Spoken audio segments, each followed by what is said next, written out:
kelompok 9 akan menjelaskan materi kami. Sebelum saya menjelaskan materi saya, di sini perkenalkan, nama saya Salim Ardianza dengan NIM 2130304053 dan rekan saya Rafel Cahya Nabila dengan NIM 2130304041. Di sini materi kami itu berjudul tentang terbitan berseri dan seleksi terbitan berkala. Materi yang pertama yang akan dibahaskan saya sendiri yaitu tentang ketetapan mencari terbitan berseri dan seleksi terbitan berkala. Dimana sebelum membicarakan terbitan berseri lebih lanjut, sebaiknya kita mengetahui lebih dahulu definisi terbitan berseri. Agar mengerti batasan topik yang akan dibahas, terbitan berseri adalah istilah untuk publikasi yang diterbitkan bagian demi bagian. Adapun ciri-ciri terbitan berseri, yaitu dalam satu kali terbit memuat beberapa artikel atau tulisan yang ditulis oleh beberapa orang, mungkin dengan topik yang sama atau mungkin berbeda dengan gaya bahasanya sendiri-sendiri. Yang selanjutnya itu artikel yang menjadi isi dari terbitan ini biasanya tidak terlalu panjang, malah sangat pendek bila dibandingkan dengan tulisan pada buku atau monoblog. Dan ciri-ciri yang ketiga yaitu tulisan tersebut menyampaikan informasi seperti berita, peristiwa, penemuan atau gagasan-gagasan baru atau sesuatu yang dianggap menarik perhatian masyarakat banyak.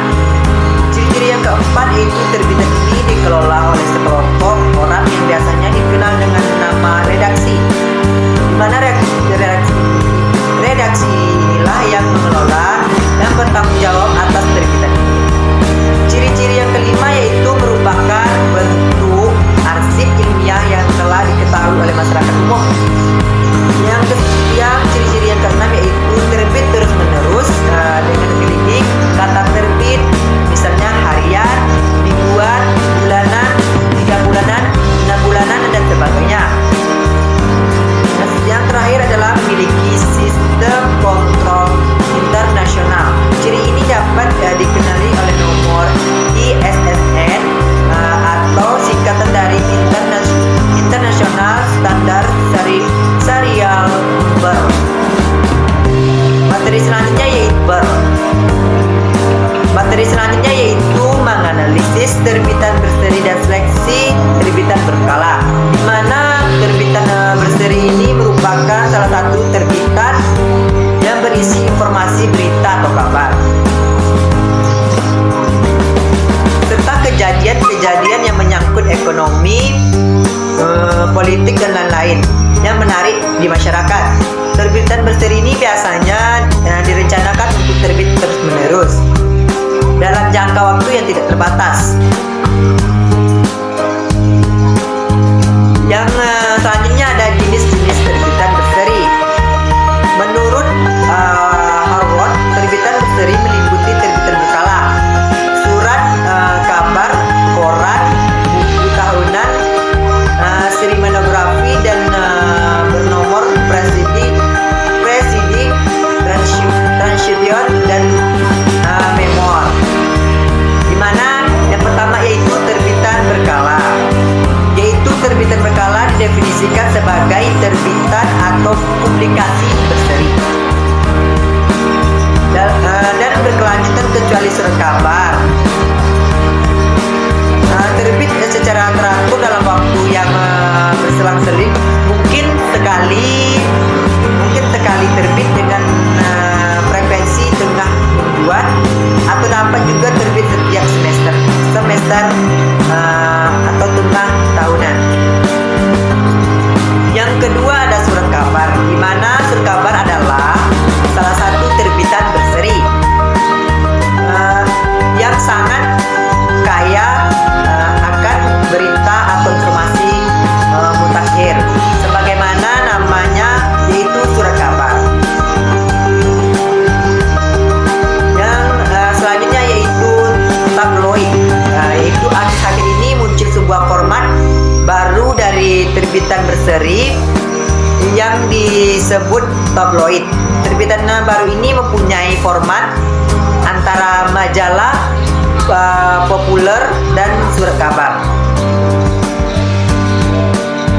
Dan selanjutnya ada buku tahunan, di mana sesuai dengan namanya yaitu buku tahunan, maka jenisan terbitan ini diterbitkan secara berseri dengan kala terbitan tahunan. Menurut Harrod, buku tahunan tersebut didefinisikan sebagai suatu terbitan yang berisi informasi. Beberapa nama yang dapat ditemukan pada judul terbitan yang termasuk kelompok buku tahunan seperti yang pertama ada annual, yang kedua yearbook, yang ketiga kalender. Yang selanjutnya ada seri monograf, di mana arti monograf ini adalah suatu risalah pada satu subjek atau bagian dari subjek. Risalah atau risalah seseorang biasanya sangat terinci, tetapi dalam ruang lingkup yang tidak terlalu luas.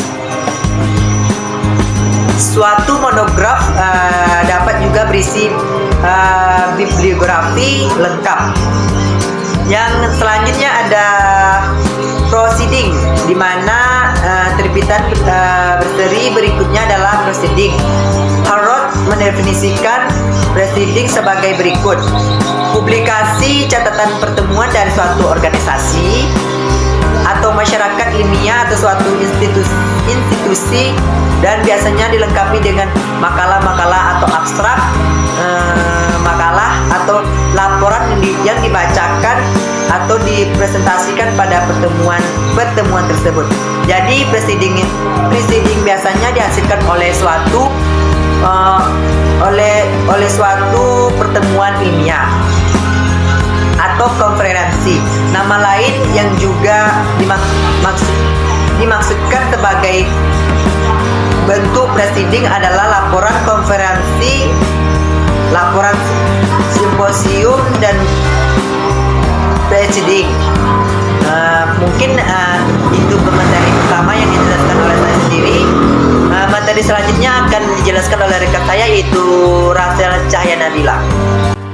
Assalamualaikum warahmatullahi wabarakatuh. Perkenalkan, nama saya Rahel Cahaya Nabila dengan NIM 2130304041. Di sini saya akan melanjutkan materi yang telah dijelaskan oleh Sandi Marlianura. D. Terbitan berkala. Terbitan berkala dalam bahasa Inggris disebut juga serials adalah istilah untuk setiap publikasi yang diterbitkan bagian demi bagian, tidak diterbitkan sekaligus, dengan memberikan tanda secara numerik atau kronologis, dan biasanya diterbitkan untuk masa waktu yang tidak ditentukan. Baiklah, setelah itu ada berkala serta jenis-jenis terbitan berkala. Ciri-ciri terbitan berkala yaitu: yang pertama, dalam satu kali terbit memuat beberapa artikel atau tulisan yang ditulis oleh beberapa orang. Yang kedua, artikel yang menjadi isi dari terbitan ini biasanya tidak terlalu panjang. Yang ketiga, tulisan tersebut menyampaikan informasi seperti berita, peristiwa, penemuan, gagasan baru, atau sesuatu yang dianggap menarik perhatian banyak masyarakat. Selanjutnya yaitu fungsi dari terbitan berkala. Yang pertama yaitu memberikan ruang untuk menampung ide, gagasan, dan pengalaman beberapa orang. Yang kedua, menyampaikan gagasan, ide, dan penemuan baru dalam bidang tertentu. Yang ketiga, memberikan gambaran serta perkembangan baru di dalam ilmu pengetahuan dan teknologi. Yang keempat, dengan penemuan baru yang dikandung terbitan berkala, seorang pencari ilmu merasa mendapatkan jawabannya. Baiklah, selanjutnya adalah jenis-jenis terbitan berkala. Yang pertama adalah majalah komersial. Majalah ini berhubungan dengan profesional, aktivitas ekonomi, hiburan, dan lain-lainnya. Yang kedua yaitu majalah lokal. Majalah jenis ini diterbitkan dengan tujuan sebagai komunikasi dalam lingkungan sendiri, misalnya lingkungan perusahaan atau institut lainnya. Yang ketiga ada Advance in Years Work in. Jenis majalah ini agak berbeda dengan majalah pada umumnya, baik dalam formatnya maupun frekuensi terbitnya. Lanjut ada surat kabar atau koran. Surat kabar adalah salah satu terbitan yang sangat kaya akan berita dan informasi mutakhir. Selanjutnya yaitu buku tahunan. Terbitan ini diterbitkan secara berseri dengan kata terbitan tahunan. Selanjutnya ada seni monograf. Monograf adalah suatu risalah pada atau objek atau bagian dari subobjek atau risalah seseorang. Biasanya sangat terrinci tetapi dalam ruang lingkup yang tidak terlalu luas. Selanjutnya yaitu proceeding. Proceeding didefinisikan publikasi catatan penentuan dari suatu organisasi, profesi atau masyarakat ilmiah atau suatu instansi dan biasanya dilengkapi dengan makalah atau abstrak. Makalah atau laporan yang dibacakan hasilnya pada pertemuan tersebut. Contohnya yaitu laporan konferensi, laporan simposium. Peran dari terbitan berkala. Yang pertama, memberikan ruang untuk menampung ide, gagasan dan pengalaman seseorang. Yang kedua, menjadikan media untuk menyampaikan hasil-hasil penemuan terbaru dalam bidang tertentu. Yang ketiga, sumber untuk memperluas wawasan seseorang. Yang keempat, sumber untuk mengetahui keahlian seseorang. Sekian materi yang saya jelaskan, lebih dan kurang saya mohon maaf. Assalamualaikum warahmatullahi wabarakatuh.